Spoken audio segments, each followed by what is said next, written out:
హైదరాబాద్ లో new year వేడుకలపై పోలీసులు ప్రత్యేక నిఘా పెట్టారు. ఈ క్రమంలోనే నగరంలోని పలు పబ్బులు, బార్లు, రెస్టారెంట్లలో నార్కోటిక్ పోలీసులు తనిఖీలు చేశారు. పార్క్ హయత్, లీలా హైదరాబాద్ తో పాటు పలు రెస్టారెంట్లలో పోలీసులు తనిఖీలు జరిపారు. న్యూ ఇయర్ ఈవెంట్స్ లో డ్రగ్స్ వినియోగిస్తే కఠిన చర్యలు తీసుకుంటామని పోలీసులు హెచ్చరించారు.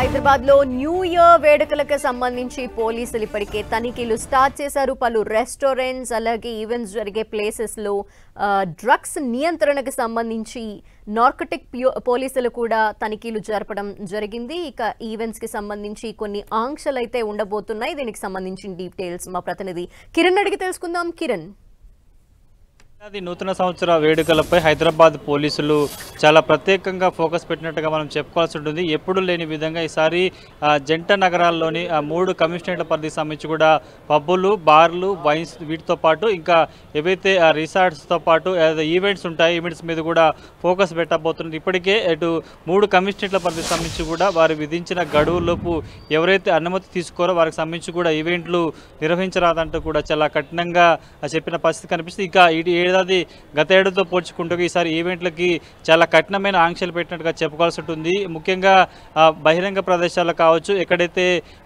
మిగతా ఈవెంట్స్ జరుగుతున్న ఈవెంట్స్ సంబంధించి కూడా లిమిటెడ్గా వాటికి సంబంధించి ఎలాంటి ఏర్పాటు చేస్తున్నారు, ఆ ప్రోగ్రామ్ సంబంధించి కూడా సీసీటీవీతో పాటు కూడా పార్కింగ్తో పాటు ఎంతమందిని ఈసారి న్యూ ఇయర్ వేడుకలకు సంబంధించి ఏర్పాటు చేసి ఈవెంట్కి సంబంధించి కూడా ఎంత కెపాసిటీ ఉండబోతుందని కూడా చెప్పే ప్రయత్నం. ఎందుకంటే గడిచిన కొన్నేళ్ల క్రితం జరిగిన వేడుకల సందర్భంగా గలాట కావచ్చు, కొంత ఈవెంట్స్ సంబంధించిన నిర్వాహకులు లెక్కకి మించి పరిమితికి మించి కూడా వారిని ఆహ్వానించడంతో అక్కడ కొంత ఇబ్బందికర పరిస్థితులు ఏర్పడిన నేపథ్యంలో ఈసారి ప్రత్యేకంగా చాలా పకడ్బందీగా హైదరాబాద్ రాచకొండ కమిషనరేట్ సంబంధించి కూడా చాలా ఫోకస్ పెట్టి చెప్పి ఇప్పటికే పలు దఫాలుగా ఇటు పబ్బులతో పాటు రెస్టారెంట్లు, బార్లకు సంబంధించి కావచ్చు, రిసార్ట్స్లో కూడా తనిఖీలు చేపడం జరిగింది. దీనికి సంబంధించి కూడా డ్రగ్స్ వినియోగం సంబంధించి ఎందుకంటే తెలంగాణ ప్రభుత్వం ఈసారి డ్రగ్స్ వినియోగం సంబంధించి కూడా కొంత కట్టడి చేసే ప్రయత్నం చేస్తుంది.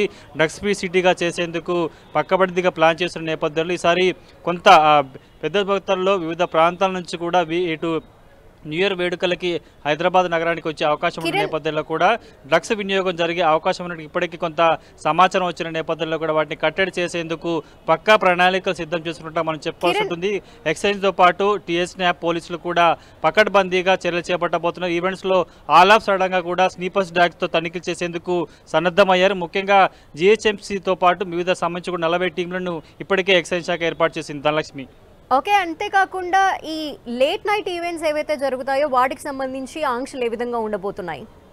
ఖచ్చితంగా, ఎందుకంటే న్యూ ఇయర్ వేడుకలకు సంబంధించి కూడా ప్రతి ఏడాది ఎలాంటి కొంత లేట్ నైట్ వేడుకలు ఉంటాయి కాబట్టి 12 తర్వాత దీనికి సంబంధించిన వేడుకలు ముగించే అవకాశం కనిపిస్తుంది. ఆ తర్వాత కొంత గంట సేపు అక్కడి నుంచి కూడా అటు అందులో పాల్గొన్న వారంతా కూడా ఇళ్ళకి చేరుకునే అవకాశం ఉంటుంది. కాబట్టి ఈసారి గత ఏడాది అయితే ఎలాంటి అనుమతులు ఉన్నాయో, వాటికి సంబంధించిన షరతులు ఉన్నాయో వాటిని కూడా ఈసారి ఇంప్లిమెంట్ చేయబోతున్నారు. కానీ ముఖ్యంగా ఈవెంట్స్ జరిగే ప్రాంతాలకు సంబంధించి కూడా చాలా పకడ్బందీగా లిమిటెడ్గా అక్కడ జరిగే ప్రతి సంబంధించిన ఈవెంట్ మేనేజర్లే బాధ్యత వహించాల్సి సంబంధించి ఉంటుంది. కాబట్టి ముఖ్యంగా డ్యూటీ ఫ్రీ లిక్కర్ సంబంధించి కూడా వినియోగం ఉంటుంది. కాబట్టి ఖచ్చితంగా ఏ ఈవెంట్ అయినా కూడా ఖచ్చితంగా ఇటు పోలీసుతో పాటు ఎక్సైజ్తో పాటు టీఎస్ఎన్ఏ సంబంధించిన పర్మిషన్ ఉంటే కూడా ఈసారి ఈవెంట్ చేసేందుకు ఏర్పాటు చేయడం జరిగింది. ముఖ్యంగా సైబరాబాద్లో పెద్ద సంఖ్యలో కూడా ఈసారి న్యూ ఇయర్ వేడుకలు జరుగుతాయి. అందుకు సంబంధించిన ఈవెంట్లకు సంబంధించి కూడా దరఖాస్తులు వచ్చిన నేపథ్యంలో కొంత సైబరాబాద్ లిమిట్లో కూడా ఫోకస్ పెట్టినట్టుగా మనం చెప్పవచ్చు. ప్రస్తుతానికైతే చాలా పకడ్బందీగా ప్రీ ప్లాన్డ్గా ఈసారి వేడుకలకు సంబంధించి కూడా ఫోకస్ ఉండబోతుంది. ఎక్కడా కూడా న్యూ ఇయర్ వేడుకల్లో